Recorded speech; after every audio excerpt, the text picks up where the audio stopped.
بسم اللہ الرحمن الرحیم۔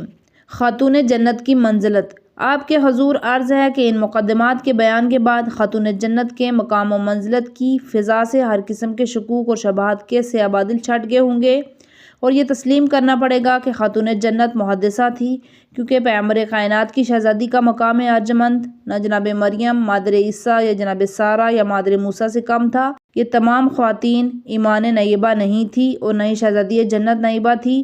علامہ محدث کبیر شیخ صدوق نے جناب زید بن علی سے یہ حدیث نقل کی ہے کہ امام جعفر صادق علیہ السلام نے فرمایا، فاطمہ زہرا کو محدثہ اس لیے کہا جاتا ہے کہ آسمان سے ملائکہ ان پر نازل ہوتے اور ان سے اس طرح گفتگو کرتے تھے جس طرح حضرت مریم سے فرشتے گفتگو کرتے تھے اور انہیں ندا دیتے تھے اور باتیں کرتے تھے۔ وہ فاطمہ زہرا سلام اللہ علیہا کو بھی ندا دیتے تھے، اے فاطمہ، اللہ نے تمہیں برگزیدہ بنایا اور پاک و پاکیزہ بنایا، آپ کو تمام عالمین پر برتری عطا کی ہے۔ امام جعفر صادق علیہ السلام نے ابو بصیر سے فرمایا، اے عبد خدا، ہمارے پاس مصحف فاطمہ موجود ہے، لوگ اس مصحف کے بارے میں کیا کہتے ہیں کہ مصحف فاطمہ کیا ہے؟ اس وقت معصوم نے فرمایا، یہ مصحف ضخامت میں قرآن سے 3 گنا بڑا ہے، لیکن اللہ کی قسم قرآن مجید کا ایک حرف بھی اس میں نہیں ہے، اس میں جو کچھ ہے وہی ہے جو اللہ نے ہماری والدہ فاطمہ زہرا کو املا کرایا اور وہی فرمائی۔ اس حدیث سے یہ معلوم ہوتا ہے کہ اس میں چند ایک باتیں ہیں جو لائق بحث و تحقیق ہیں۔ معصوم نے فرمایا کہ اس عبارت سے مراد یہ ہے کہ اس کا حجم قرآن مجید سے بہت زیادہ ہے۔ قرآن مجید اللہ کی ایک معروف و مشہور کتاب ہے جسے تمام مسلمان اچھی طرح سے جانتے ہیں۔ ہر زمانے اور ہر جگہ اس کا حجم، اس کی صورتیں، اس کی آیات یہی رہی ہیں جو اب موجود ہیں۔ معصوم نے قرآن مجید کو مقیاس اور میزان بنایا، اسی پر مصحف فاطمہ زہرا کو قیاس کیا کہ اس کا حجم اور مقدار کس قدر ہے۔ اس اندازے کے ساتھ اگر قرآن متوسط قسم کے حروف اور صفحات کے ساتھ 500 صفحات میں چھپے تو مصحف فاطمہ 1500 صفحات میں چھپے گا، یعنی یہ قرآن کی ضخامت کا 3 گنا ہے۔ معصوم کے اس فرمان کا مطلب یہی ہے کہ اس کا یہ معنی نہیں ہے جو قرآن مجید ہمارے ہاتھوں میں موجود ہے ناقص ہے اور مصحف فاطمہ زہرا مکمل ہے۔ ایسا ہرگز نہیں ہے کہ اللہ نے حضرت فاطمہ کی طرف ایک اور قرآن نازل کیا، اور کوئی آدمی ایسا دعویٰ کرے تو یہ امر دخال سے خالی نہیں ہے، وہ جاہل ہے یا پھر وہ جھوٹا ہے اور افتراء پرداز دشمن ہے۔ رہی بات کلمہ مصحف کی، اگرچہ ہمارے زمانے میں یہ اسم قرآن مجید کے لیے استعمال ہوتا ہے، لیکن اس کا لغوی معنی کتاب ہے اور یہ کتاب کے معنی میں بھی مشتمل ہے۔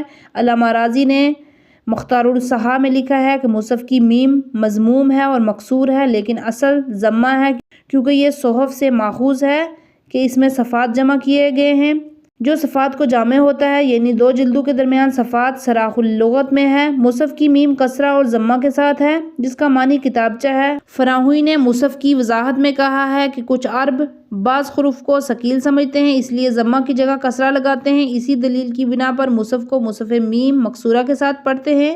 مصحف کو آصف سے لیا گیا ہے، اس کا معنی ہے جو جامع صفحات میں ہو۔ مصباح المنیر میں ہے کہ صحیفہ چمڑے یا کاغذ کے ٹکڑے کو کہا جاتا ہے کہ جس پر لکھا جا سکے، اس کی جمع صحف ہے۔ مصباح المنیر میں ہے کہ صحیفہ چمڑے یا کاغذ کے ٹکڑے کو کہا جاتا ہے جس پر لکھا جا سکے، اس کی جمع صحف ہے۔ اس کا حروف صاد اور ہا مضموم ہے، اس کی جمع صحائف بھی آتی ہے۔ مصحف سے زیادہ مشہور ہے۔ اقرب الموارد میں ہے کہ مصحف اسم مفعول ہے، اسی چیز کو کہا جاتا ہے جس میں صفحات 2 جلدوں کے اندر ہوتے ہیں۔ مصحف میم کے ضمہ اور فتح کے ساتھ بھی آتا ہے جس کی جمع مصاحف ہے۔ لسان العرب میں ہے کہ مصحف وہ چیز ہے جس میں 2 جلدوں کے اندر لکھے ہوئے صفحات ہوں۔ مصحف کا میم کسرہ اور فتح دونوں کے ساتھ آتا ہے۔ اے قاریان عزیز، آپ نے ابھی مصحف کی بحث پڑھی ہے، اب آپ کے سامنے ایک حدیث پیش کی جاتی ہے جس میں حضرت امام جعفر صادق علیہ السلام نے محدثہ اور مصحف فاطمہ کا معنی بتایا ہے۔ بحار الانوار کی جلد نمبر 43 میں ہے کہ آپ کے کسی صحابی نے آپ سے مصحف فاطمہ کے بارے میں سوال کیا تو آپ ایک طویل عرصہ خاموش رہے، پھر فرمایا، تم لوگ جو کچھ چاہتے ہو، جو کچھ نہیں چاہتے ہو پوچھ سکتے ہو۔ شہزادی جنت فاطمہ زہرا سلام اللہ علیہا رسول اللہ کی رحلت کے بعد 75 دن زندہ رہی۔ آپ اس دوران اپنے والد گرامی کے سوگ میں اور ان کے فراق میں بہت زیادہ مغموم رہنے لگی، لیکن جناب جبرائیل آپ کے پاس حاضر ہوئے اور آپ کو بہت زیادہ تسلی و تشفی دی۔ آپ کے غم اور اندوہ کے خاتمے کے لیے آپ کے سامنے آپ کے والد گرامی کے حالات اور واقعات اور ان کی منزلت اور رفعت بیان کی۔ جناب جبرائیل نے آپ کو آپ کی شہادت کے بعد ہونے والے واقعات کی بھی خبر دی۔ ان تمام باتوں کو امیر المومنین امام علی علیہ السلام نے اپنے پاس لکھ لیا تھا۔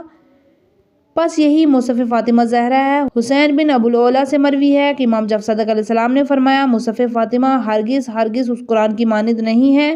مصحف فاطمہ قطعاً قرآن نہیں ہے۔ اس میں دو باتیں ہیں جن کی وجہ سے لوگ ہمارے محتاج ہوتے ہیں، ہم کسی کے محتاج نہیں ہوتے۔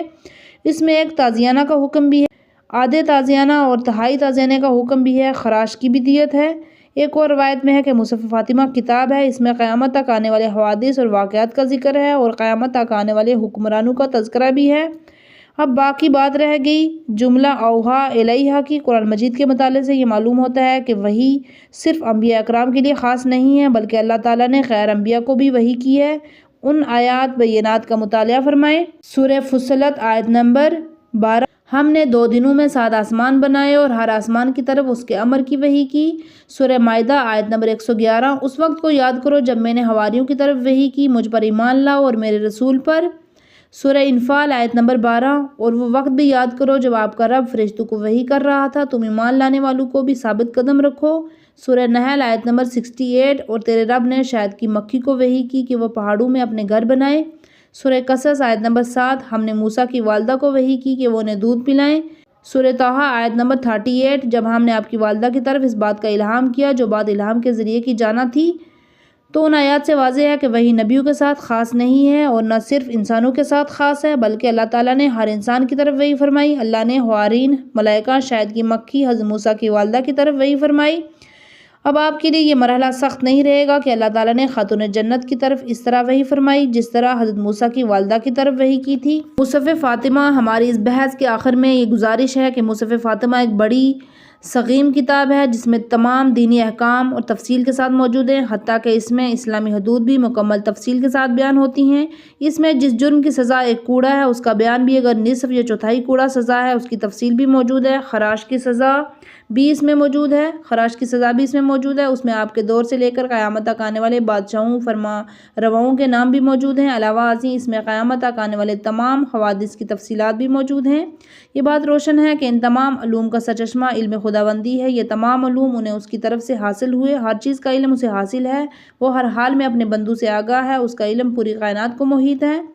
اس میں قرآنی آیات نہیں ہیں۔ قرآن مجید اللہ تعالیٰ کی نازل کردہ کتاب ہے۔ یہ مصحف فاطمہ ہے۔ اصول کافی صفحہ نمبر 239۔ ہم نے اس موضوع کو تفصیل کے ساتھ بیان کیا ہے کیونکہ ہم اچھی طرح جانتے ہیں کہ بعض بیمار اذہان بھی موجود ہیں جن کا کام تخریب کے سوا کچھ نہیں۔ انہیں کچھ ملے یا نہ ملے اپنی طرف سے گڑھ کر خاندان وحی کے پیروکاروں کو بدنام کرنے کے لیے اچھل کود شروع کر دیتے ہیں۔ ایسا معلوم ہوتا ہے کہ انہوں نے نہ کبھی قرآن مجید پڑھا ہے نہ سمجھا ہے۔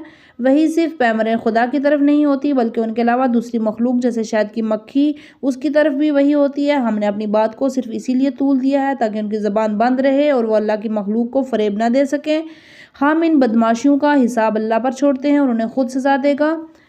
زہرا پیغمبر خدا نے حضرت فاطمہ زہرا سلام اللہ علیہا کے نور انوار کے بارے میں فرمایا، افریدگار ہستی نے حضرت فاطمہ زہرا کے نور کو مشعل کی طرح تخلیق کیا اور اسے اپنے عرش کے ساتھ معلق کر دیا، پس ان کے اسی نور نے 7 آسمان 7 زمینیں منور کیں، اسی وجہ سے آپ کا اسم گرامی فاطمہ زہرا رکھا گیا۔ حضرت ابن عباس سے روایت ہے کہ پیغمبر خدا نے فرمایا، میری دختر ارجمند حضرت فاطمہ زہرا سلام اللہ علیہا عالمین کی اول اور آخر تمام خواتین کی سید و سالار ہیں۔ وہ میرے بدن کا حصہ ہیں، وہ میری آنکھوں کا نور ہیں، میرے دل کا میوہ ہیں، میری روح ہیں جو دونوں پسلیوں کے درمیان میں ہے۔